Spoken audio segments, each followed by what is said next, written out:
테슬라 소식입니다. 1. 오랜만에 웃은 테슬라 5.08% 급등. 왜 올랐나? 31일 미국 뉴욕 증권거래소에서 테슬라의 주가는 전일 대비 32.31달러 급등한 667.93달러로 거래를 마쳤다. 전날 3.98% 상승에 이어 이틀 연속 오름세를 보인 것이다. 테슬라의 주가는 최근 전기차 시장 경쟁 심화, 미국 장기 국채금리 상승, 배터리 공급 부족 등에 흔들렸다. 지난 16일 주당 700달러 선이 무너진 이후 눈에 띄는 반등세를 기록하지 못했다. 심지어 미국 월스트리트 투자은행들이 테슬라의 주가 목표치를 하향 조정하면서 과거 천슬라로 불리던 테슬라의 명성이 사라지고 있다는 지적이 다수 등장했다. 테슬라의 이날 주가 상승은 시장 투자자들의 투자 초점이 움직인 것과 관련이 있는 듯하다. 골드만삭스의 크리스 허세이 전무이사는 투자자들이 바이든 대통령의 인프라 계획 보도가 나오자 매도 흐름을 보였다며, 인프라 관련 수혜주인 에너지, 소재, 산업 관련주에서 빠져나고 팬데믹 수혜주였던 기술주로 옮겨갔다고 CNBC에 말했다. 조 바이든 미국 대통령은 이날 장 마감 이후 이뤄진 미국 펜실베이니아주 피츠버그 연설에서 2조 달러 규모의 인프라 투자 계획을 발표했다. 미국 중산층 재건을 위한 대규모 양질의 새로운 일자리 창출에 방점을 둔 이번 부양책은 기후변화 대응 목적의 이산화탄소 배출 감축을 위한 전기차 인센티브 지급이 포함됐다.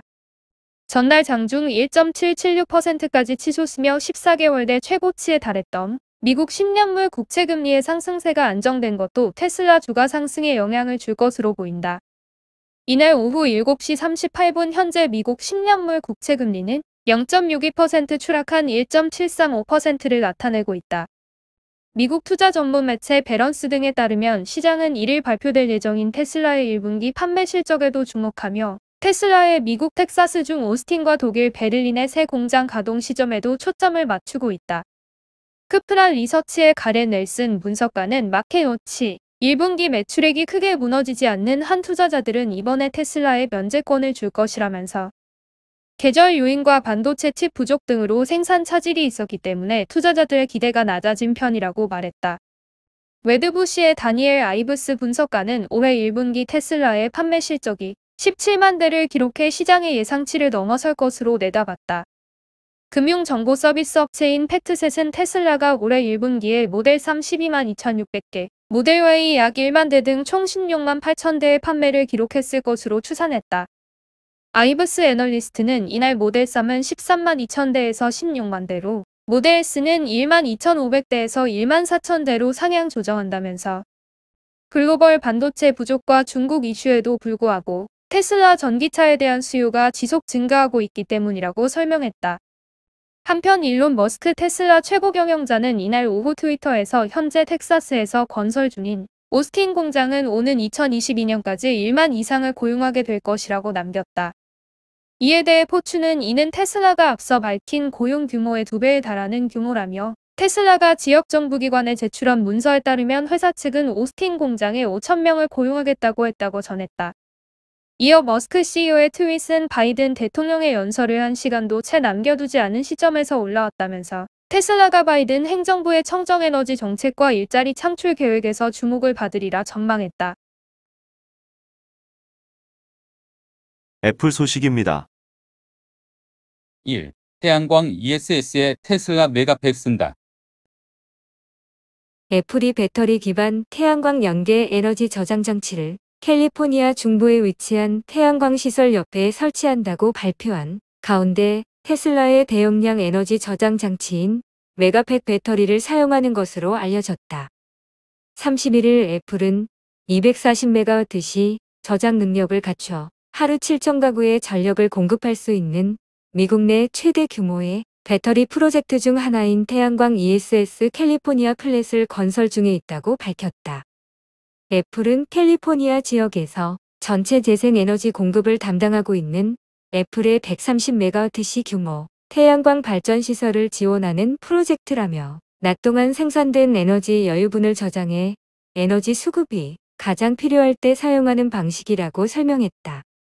이와 관련 정보기술 매체 더버지에 따르면 애플의 이번 프로젝트엔 85개의 테슬라 메가팩 배터리가 사용되는 것으로 알려졌다. 테슬라의 대용량 에너지 저장 장치인 메가팩은 대규모 리튬이온 배터리를 컨테이너 형태의 모듈에 탑재해 전기 에너지를 저장했다가 필요할 때 사용하는 배터리 기반 에너지 저장 장치다. 메가팩은 최대 3MWh의 저장 용량과 1.5MWh의 컨버터를 갖추고 있어 대용량의 에너지 저장 장치가 있어야 하는 산업이나 공공부문 설치에 적합하다는 평가를 받는다. 앞서 테슬라는 미국, 호주, 하와이 등 각국 정부에 ESS 원설의 메가팩을 공급한 바 있다. 이번 애플과 테슬라의 협력은 양사가 최근까지도 전기 자동차 산업을 두고 마찰을 일으켰다는 점에서 주목된다. 일론 머스크는 지난해 12월 애플이 오는 2024년까지 자체 전기차를 만든다는 외신 보도가 나온 그 다음날 트윗을 통해 모노셀 구조는 정기적으로 불가능한 구조라며 아마도 여러 개의 셀이 하나로 합쳐진 것을 말하는 것 같은데 그건 우리의 구조화된 배터리팩과 같은 것 아닌가? 라고 지적한 바 있다. 이와 함께 팀 쿡, 애플 CEO의 소극적 투자도 비판했다. 머스크 CEO는 모델 3 개발에 극심한 어려움을 겪었던 시기에 팀 쿡과 접촉해 테슬라 인수 가능성을 타진했었다고 했다. 그가 언급한 연도는 2018년 정도로 추측되는데 애플이 그때 테슬라를 인수하지 않고 뒤늦게 전기차 시장에 뛰어들고 있다는 점을 지적한 것으로 풀이된다. 한편 애플은 이날 ESS 프로젝트 공개와 함께 자사 제품 생산에 100% 재생 에너지를 사용하는 청정 에너지 프로그램에 참여하는 협력 업체가 110곳으로 늘었다고도 밝혔다. 국내 업체론 SK하이닉스와 대상ST가 기존부터 참여하고 있고 이번에 새롭게 ITM 반도체와 서울 반도체가 합류했다. 마이크로소프트 소식입니다. 1. 미 육군의 AR 전투고글 공급. 마이크로소프트가 앞으로 10년간 증강현실 헤드셋 12만여 개를 미국 육군에 공급하기로 했다고 3월 31일 발표했다.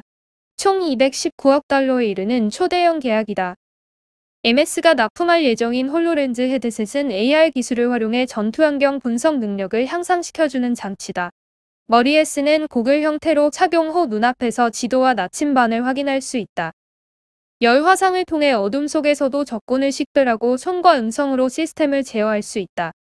회사 측은 근접 전투병의 생존 가능성과 전투 효율을 크게 높여줄 것이라고 설명했다.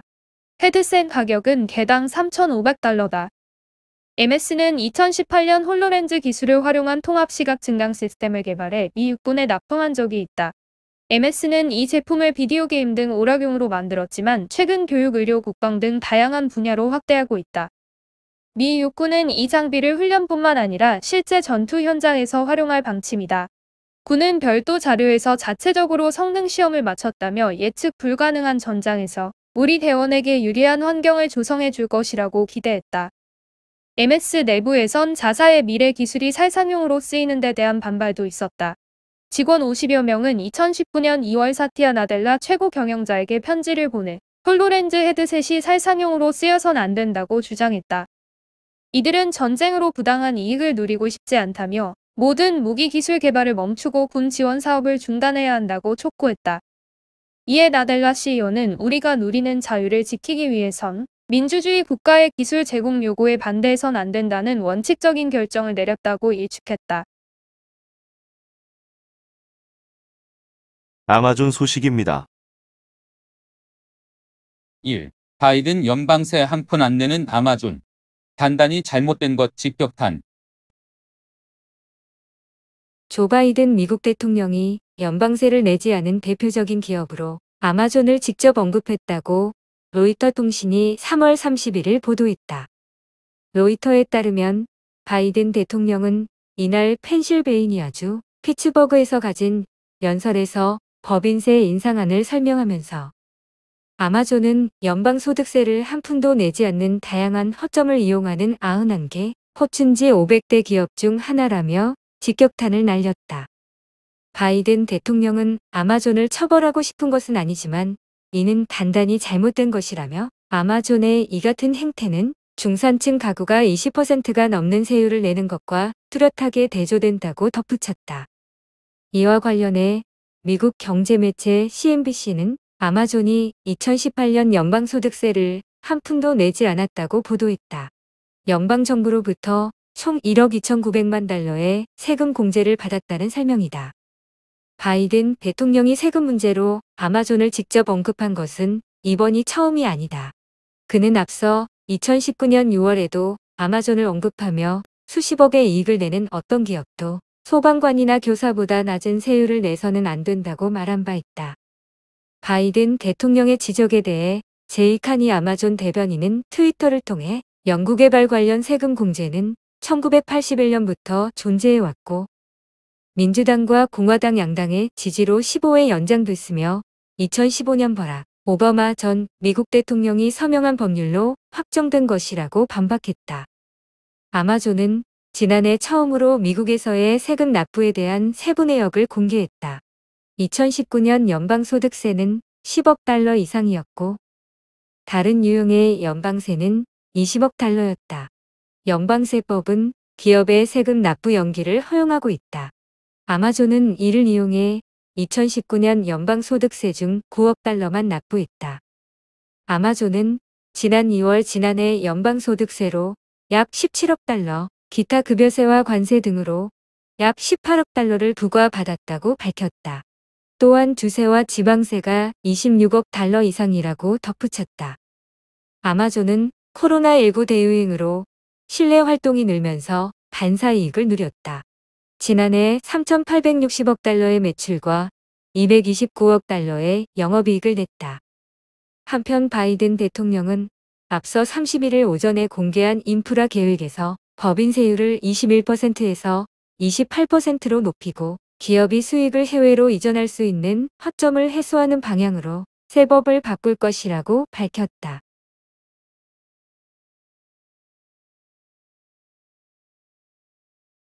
쿠팡 소식입니다. 1. 물류센터 투자가 탐나는 개미들. 쿠팡의 미국 주식시장 상장에 국내가 한참 떠들썩했다. 쿠팡을 아마존과 견주며 밸류에이션을 따지는 사이 마켓컬리도 미국 주식시장에 진출하겠다고 선언했다. 개인 투자자들이 쿠팡의 주식을 매수하는 사이 일찌감치 기관들은 물류센터를 선점했다. 코로나19 유행으로 이커머스 시장이 급격히 성장하며 물류센터의 몸값이 오르기 시작했다. 이를 감지한 기관들은 한 발 앞서 물류센터에 투자하기 시작했다. 베스타스 자산운용이 유럽 물류센터 인수를 위해 3천억 원 규모의 블라인드 펀드를 만들었고 신한금융그룹은 이지스 자산운용과 컨소시엄을 구성해 미국 뉴멕시코주에 건설 중인 아마존 물류센터를 매입했다. 리츠들도 합류했다. 이지스 로지스틱스 리츠는 여조 물류센터 편입을 위해 변경인가를 취득. 롯데리츠는 추가 편입 자산에 롯데글로벌로지스가 보유한 김포 물류센터를 포함시켰다. NH오런리츠는 이천 도지물류센터를 새 자산으로 편입했다. 관련 사무투자 신탁과 부동산 펀드 출시도 이어졌다. 국제자산운용은 경북 7국에 위치한 쿠팡 저온풀필먼트에 투자하는 국제 저온풀필먼트 전문 투자형 사무투자 신탁을 내놓았다. 앞서 한국투자증권, 이지스자산운용, 미래에셋자산운용, 키움투자자산운용은 일반 투자자를 대상으로 미국, 유럽 등에 위치한 물류센터에 투자하는 부동산 공모펀드를 출시했다. 이처럼 기관이 물류센터를 탐내는 것은 과거 물류창고로 여겨지던 물류센터의 위상이 바뀌었기 때문이다. 2020년 코로나19 유행 후 이커머스 회사들이 급속히 성장하며 자체 물류센터와 임대 물류센터를 활용해 풀필먼트 서비스를 제공하는 3자 물류회사가 출연했다. 아마존, 쿠팡 등 이커머스 산업 성장 속의 물류센터의 대형화, 수요 증가, 안정적인 임대 수익 창출 등으로 기존 오피스 호텔 등으로 흐르던 기관의 투자 자금이 물류센터로 몰렸다. 전문가들은 코로나19 종식 이후에도 온라인 채널 중심의 소비 패턴이 그대로 유지되며 물류센터의 가치가 이어질 것이라고 전망하고 있다. 국내 물류리츠도 쿠팡, 마켓컬리 등 이커머스사의 풀필먼트 서비스에 주목하고 있다. 삼성증권 이경자연구원은 쿠팡의 풀필먼트 서비스 확대로 국내 물류 시장의 지각 변동이 시작됐다며 쿠팡은 아마존처럼 3PL, 로켓 배송을 개방해 물류 위탁 배송 서비스로 물류 시장에 본격 진출할 것으로 보인다고 분석했다. 지난해 쿠팡은 로지스틱스 서비스가 택배 사업 자격을 재취득하며 본격적인 풀필먼트 서비스에 나섰다. 물류리츠 등장으로 기관 투자 전용 시장에 개인 투자자도 합류할 문이 열렸다는 점도 긍정적이다. 지난해 12월 ES르 캔달스퀘어리츠가 물류리츠로 국내 최초로 코스피 시장에 상장했다. 일반적으로 부동산 공모펀드는 대부분 3에서 7년간 돈이 묵이는 폐쇄형 펀드이고 투자 규모가 커 개인 투자자가 접근하기 어려운 부분이 있다. 반면 리츠는 원하는 시점에 언제든지 주식시장에서 매매가 가능하고 주가 상승에 따른 수익 외에 배당 수익을 얻을 수 있다. 현재 국내 상장 리츠들의 예상 배당 수익률은 연 4에서 7% 수준으로 분석된다. 국내 유일 물류 리츠인 ES르 캔달스퀘어 리츠는 홍콩 ES르 그룹 산하 물류 부동산 기업인 ES르 캔달스퀘어가 운용하고 있다. 주요 주주는 워버그 핀커스, 앱, GSK 등이며 지난해 12월 기준 자산 규모는 약 1조 2천억 원이다. ES르 캔달스퀘어 리츠는 국내 부천, 고양, 용인, 이천, 평택, 안성, 김해 등 물류센터 11곳을 자산으로 보유하고 있다. 주요 임차인은 쿠팡을 비롯해 마켓컬리, 필라, GS리테일, CJ 동원 등 다양하다. 쿠팡의 경우 30여 개 도시에서 170개 물류센터를 사용하고 있는데 이 중 30%가 ES르 캔달스퀘어가 운영하는 물류센터다. 참고로 ES르 캔달스퀘어 리츠 배당 수익률 4.6% 배당 주기 반기마다 배당이 주어진다. 다만 부채 부담이 높아지거나 금리가 상승하면 수익성이 악화될 수 있다. 배상형 대신증권연구원은 물류 부동산 개발로 인해 물류 리츠 부채도 소폭 증가하는 추세로 금리 상승기에 단기 이자 부담이 커질 수 있다며 부채 상승과 금리 상승이 맞물릴 경우 수익성 악화로 이어질 수 있고 이 경우 배당 성장률 감소 우려가 있다고 설명했다.